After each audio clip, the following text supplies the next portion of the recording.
শিল্পী রফিকুন নবীর আসলে জন্মদিন। তো সেই রফিকুন নবীকে নিয়ে ছোট্ট কিছু তথ্য আপনাদেরকে দিতে চাই।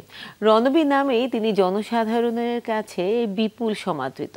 রফিকুন নবীর কথা ভাবলেই জনমানসে ফুটে ওঠে তার অনবদ্য সৃষ্টির টোকাইয়ের প্রতিকৃতি। কীর্তিমান এই মানুষটির আজ জন্মদিন। ১৯৪৩ সালের ২৮ নভেম্বর মানে আজকের দিনে চাঁপাইনবাবগঞ্জ জেলায় তিনি জন্মগ্রহণ করেন।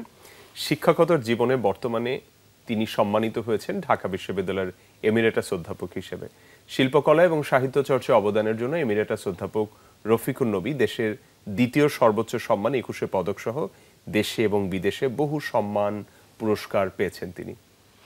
সকালের বাংলাদেশের আজকের সকাল থেকে এই আয়োজন থেকে আমরা এই শিল্পীকে জানাচ্ছি জন্মদিনের অসংখ্য অসংখ্য শুভেচ্ছা।